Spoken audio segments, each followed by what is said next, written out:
Hello and welcome back to the Karvin Katers Cooking Channel. Today we have a strawberry cheesecake. As always, we have our ingredients listed out down below in the description box, and here's a lovely photo. We're going to start off by making our strawberry topping. We're going to add our strawberries. These are frozen. If you guys have fresh ones, that works out great. We're also going to add some strawberry puree just to fortify those flavors. And we're going to add some passion fruit just because I love it and the acidity gives it a nice little touch. We're also going to add some lemon juice just so that it coincides with our crust and the filling, which of course you guys know from the other video, I love lemon inside a cheesecake. Some sugar and a little bit of water just to bring it to a boil.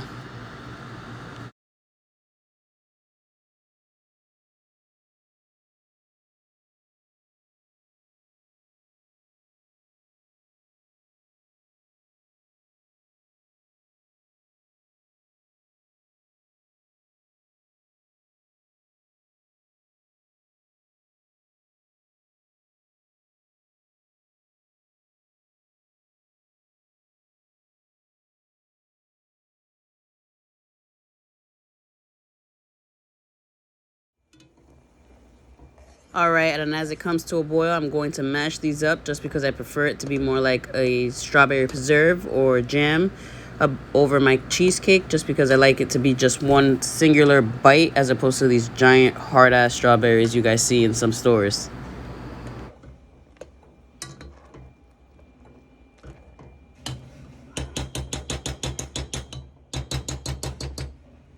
And since strawberries are low in pectin, I'm going to add some cornstarch to this. What this will do is help thicken this up as well as provide a nice glossy sheen to my topping, because that's what it is, right? Strawberry topping. So this cornstarch will also help with that.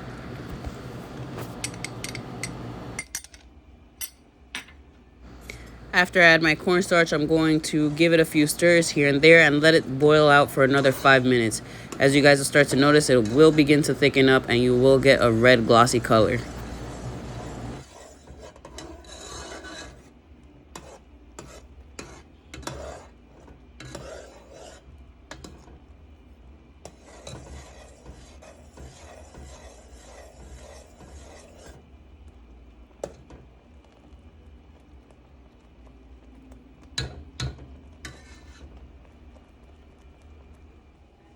And once that's done cooking, I'm going to transfer it to another bowl and let that cool off and wait for me while I prepare the rest of my items. You guys will have extra strawberry preserves or jam or topping, however you'd like to call it, left over. And you guys can set that up and put it in a jar and save it for another application. Perhaps you want to make some strawberry toaster Pop-Tarts? That's what we like to call them, Pop-Tarts, right? Strawberry pastries. You guys can save that for that or from toast in the morning.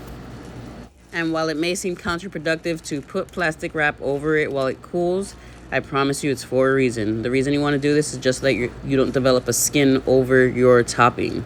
I will put this in a bowl with cold water and ice in the bottom, just so that it cools up more rapidly and it has somewhere to go. And just a reminder, guys, make sure you do cool off your items properly before putting them away in the fridge. And I'm going to line the bottom of my pan with parchment, even though it doesn't really stick, but just in case, I like to have things nice and clean. So here we are. This is how you make a perfect round circle without having to freeform it. You just take the paper, fold it in half, and then you're going to mark the center of that round circle, and you're going to make a crease around where your circle would end. And then we're just going to fold it into a triangle and cut it out.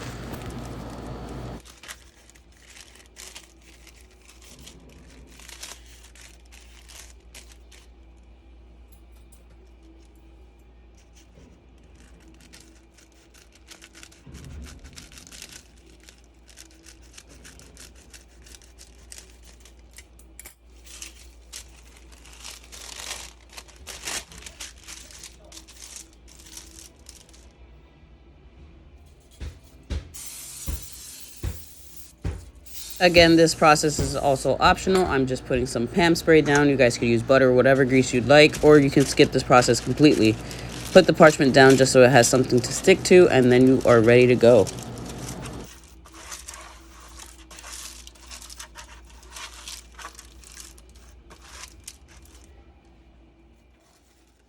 And now to begin making our crust, we're going to add our graham crackers. When I say a sheet in the recipe, by the way, I mean the 2 crackers that are stuck together as a sheet as they come, not the individual squares. If not, you'd need 20, not 10.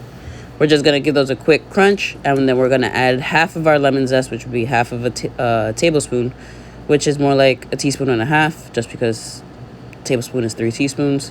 And we're going to add our melted butter. We're just going to buzz that up, and then we're going to add it to our mold.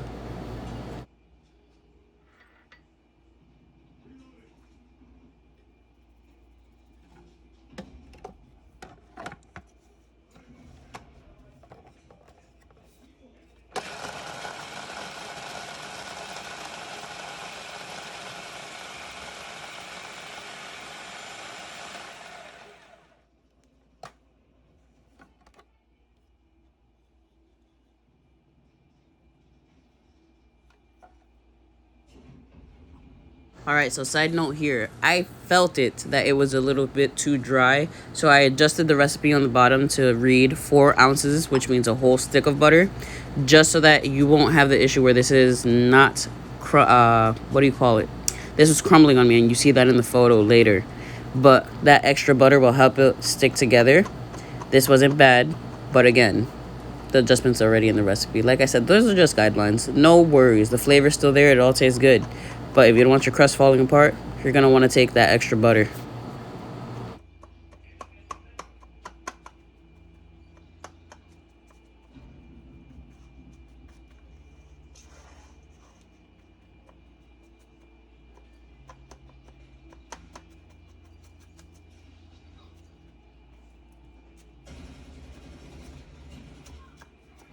And once we're done packing this down with a flat bottom cup, remember flat bottom because we want to smooth everything out and push it up against the rims because this isn't a square, it has no edges. We're going to refrigerate that for about half an hour. As you can see over here, we're starting the blooming process with our gelatin, which is by adding a couple of ounces of cold, that is important that we say cold, gelatin, milk to our gelatin. Minimum 5 minutes you guys want to wait, although this started congealing right away.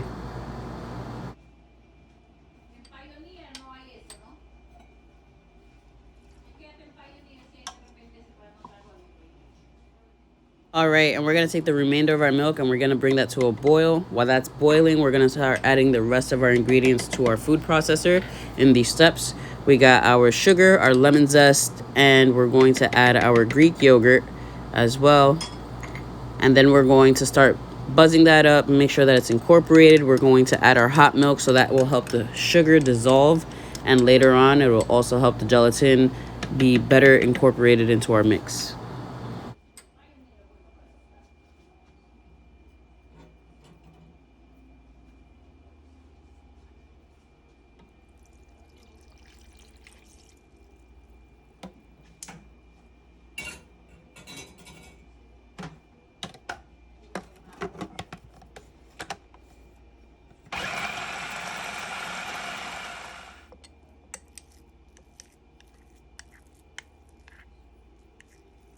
And as you guys see, the gelatin there is super thick. If you guys want to, you can also add in the steps earlier, you can add a little bit more milk. It's not really much of a big deal. If you were whisking this by hand, then you want to make sure that it's not that thick, otherwise it might be hard to break up using a whisk. But anyways, let's start. After that's all incorporated, we want to add our cream cheese, and again, we want to buzz that up until it is one smooth, streamlined batter. For me, this is why no-bake cheesecake wins all the time. When you're making a baked cheesecake, you want to be careful of over whipping it. But for this, you can whip it as much as you want. As long as it's smooth, it works out. With the baked cheesecake, you want to be careful to not whip too much air into it. Otherwise, it won't be as dense as it needs to. It won't be as velvety as it needs to. But this no-bake recipe, keep on buzzing it as long as you like. Now, for this recipe, this mold is slightly large. It's what I had. I'll use what I have, and I obviously didn't want to make too much.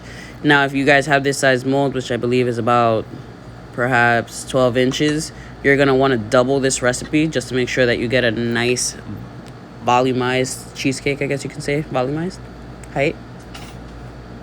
A decent slice. You'll see later that these are on the thin side. But if you'd like those big pieces, New York style cheesecake, you're going to want to double the filling of this recipe.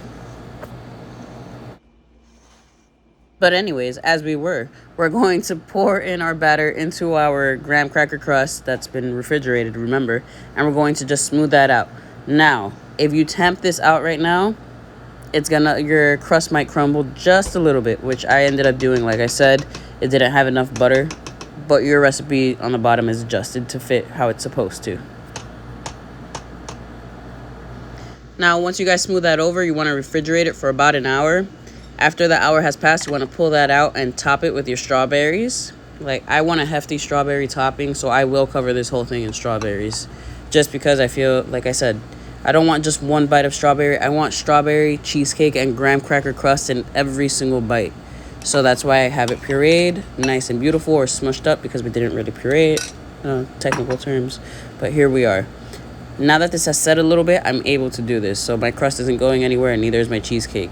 I'm just going to push some of the strawberries off to the side just because they decided to just all stick on one side. Why? God knows. But we're just going to smooth those over. And we're going to stick those back into the fridge for minimum another 2 hours.